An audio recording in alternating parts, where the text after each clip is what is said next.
And then we're just going to take a snap-on pry bar and we're going to just put it in there and swedge that away. Ooh.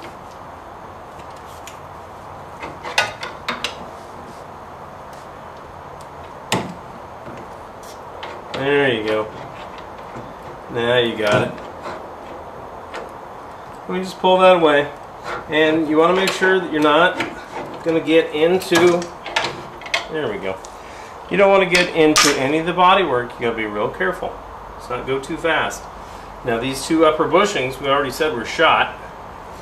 And so I can take that out by hand. You can see this thing's just seen its day. A lot better days earlier. So we're going to get rid of that. See that there's no grease in here? These are to be greased. If you put a suspension system together and you don't put oil in there, this is just going to take a set, and when you set the car down, it'll actually sit higher than where you think it should be and what the factory spec is, because you haven't given the suspension any travel, any way to move against this friction here.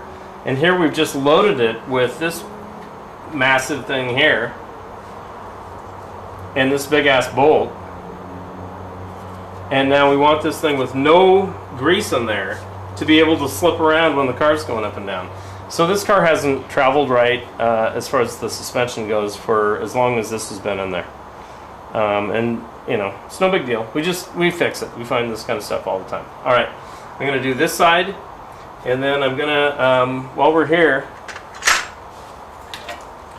just gonna snap on our bzz bzz.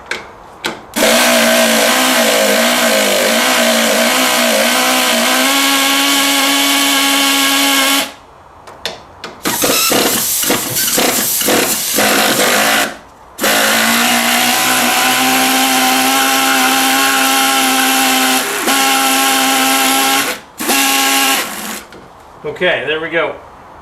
That's the shock. We got it out. We'll take these, God, these are heavy. Woo! You're used to dealing with modern cars. These things are real heavy.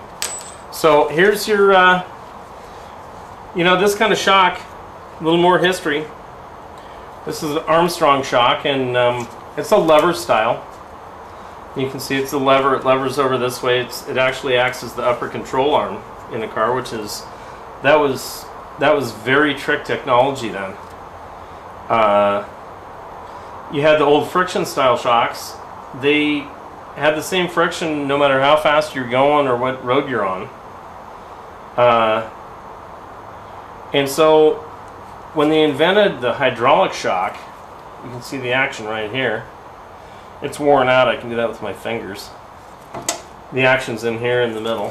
We have new ones of these in stock if you need them for all the cars, and not just Healeys. But you can see that the action on this, if you have a hydraulic shock, the faster you're moving the car and the more this component here is jostling up and down, the higher the intensity of the pressure load, the dampening load inside these pistons. So now you can rip down the road, and the faster you go, the more dampening you get, and far more precisely, because now you have a hydraulic system instead of just a friction system that's trying to stop you all the time or stop the suspension travel all the time. This was genius, and you know, once again, in 1925 it came out, not really popularized until the later cars. Especially these 50s and 60s cars, you'll see these all over the place. A lot of 40s cars too. A lot of the fancy cars. Anyway, that's a great shock. We're going to take that off there, set it off to the side. We've got the Tom's Imports heavy duty shock. We're going to take the this shock. We're going to clean this mount, of course, first. Get that all cleaned up. This thing's ready to go. And when we're talking about this shock, see, I can't even move that arm at all. Yeah, I can't even budge it with my hands. That other one's just falling apart. So The important thing though, when we get them back, this pinch bolt, you do not mess with that pinch bolt. Don't touch it, don't move it, don't do nothing with it. Don't even look at it wrong. And then also, of course, if I see a price tag, a vendor's tag, anything else on a concourse, you just lost a lot of points. You just look like you don't have any idea what you're doing. So make sure you get all of the tags and all this equipment stuff. This is fine. This red thing's fine. That's a safety issue. That's why it's bright red. But we're going to take all this nonsense off and take some special time. I don't know why some vendors have to make it difficult for us to have all this crap, pardon my Portuguese, on their stuff, but you know, I'm going to take a few minutes and clean that up before we put it in the car. But we're not messing with none of that. We will, because I'm putting new bushings in up here, I am going to open this up and so that I can spread it over these new bushings. You can see it wouldn't, with the new fat bushings, it would never spread across there. So I'm going to have to spread that a little bit to get over the new bushings. I'll clean it up, put some grease in there, and away we go.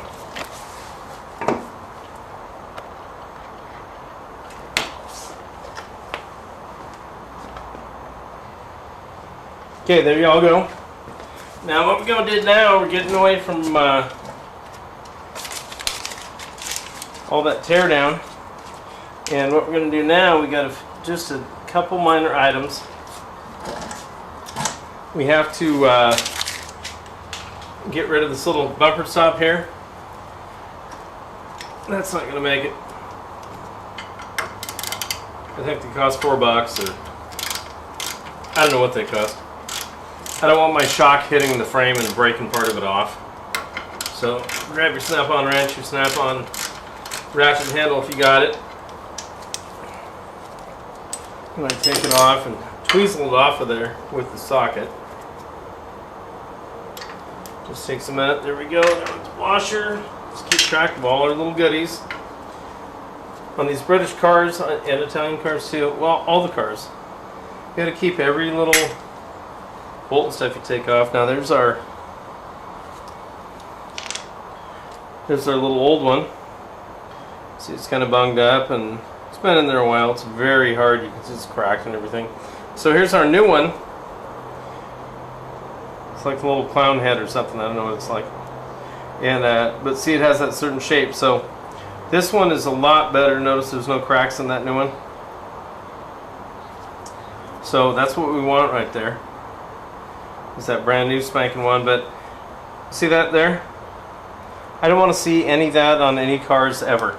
I'm so tired of people thinking that they're cool and they leave price tags and they leave part numbers and parts tags and all this other junk on the car that don't belong there, and you're just hauling around trash. So take that off, and then I'm going to go ahead and fasten this one back down. We're going to clean these bolts up real quick. Just clean the nuts and the bolts off, make sure they're real nice. This is not a concourse car we're doing. We're just trying to get some shocks put in for them. So that's the way this goes in.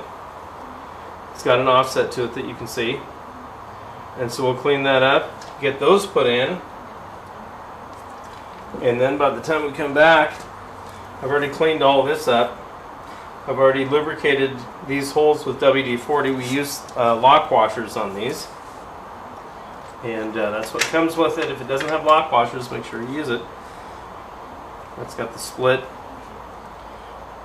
washer like that, and it's got a little torque to it. And so that's what needs to go on these shocks on every single one. In the meantime, they're so old and crusty and they normally want to strip out, so get some lube in there. And I lubed up the bolts too. I'm going to go ahead and offer this up to the car.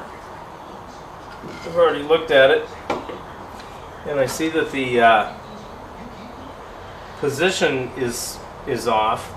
This is my preferred tool. We have to spread the arms of the shock absorber to get over the new bushings. Now here are the new bushings. So that's the bushing. So what we do here is we just take, I've already pre-greased these, and kind of run it around in there. Get grease inside the holes there on both sides. And put lots of grease in here so I can have access to it. Just get that baby really greased up. Now you don't have to grease the outside part, but you gotta, I want the inside completely greased up. And then all this friction area right here. You've got this thrust area right here that controls your steering. When you're hitting a bump and the shocks are moving up and down and you're trying to steer, the ability for this to slide around is imperative. So grease that shoulder up real nice. It's kind of messy, it's how it is. It's not like the new sterile cars where you don't have to grease anything. They come factory lubed is what they call it. I don't know how good that works. So you do that and then you pop that baby into that hole there. Okay, so anyway, back to the same deal. We're going to grease this up. You don't need to watch that, but we're going to do the same damn thing. Get the grease in both holes, all on the shoulders, all around. Kind of clean that one off a little bit, doesn't matter. Get that all done in there. And then we put that into this side. And you're going to see as we drop the shock arm down, which I can't do right now, that we're going to need to use this Hatset spreader is for a different European exhaust systems, actually, for a Springer kind of a connection for the exhaust. It works beautifully to spread the arms on that upper shock. So let's go ahead and put together this upper shock assembly. We've got the 4 bolts already installed back here. We talked about a rubber stop that's in. I've loosened this bolt here. You won't get it in without loosening that bolt.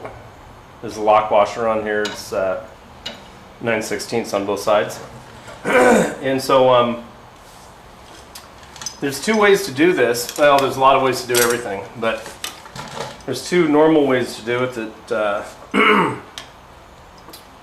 that we can use. Here's a Hatset, which is a West German tool. It's a 2585-1, and I have them in stock. If you do a lot of these, or even when you do your first one, I don't know what they cost. Might be $100 or something. Don't quote me on that. Anyway, we do a lot of them. So I take that. It's actually a European exhaust tool, and just put it in so that you're between those bars at 45 degrees. You put it in at 45 and then straighten it out. And if you have the threads all the way, if you have this all the way closed, you'll be all set. Now we have to position this. Oh, jeez, that's stiff. Okay, now that's going to hit my tool. So these new shocks are stiff. God. And so we get the front suspension assembly back up there. And now we're going to reattach the front shock back onto here. Remember, we greased the bushings. I put grease on the face here. And I'm going to put a little grease right there too.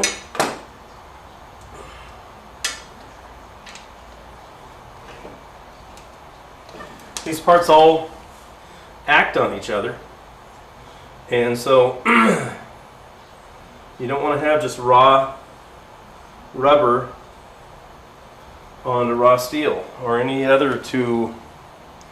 There's a lot of dissimilar style bearings that they use, but that's not this subject.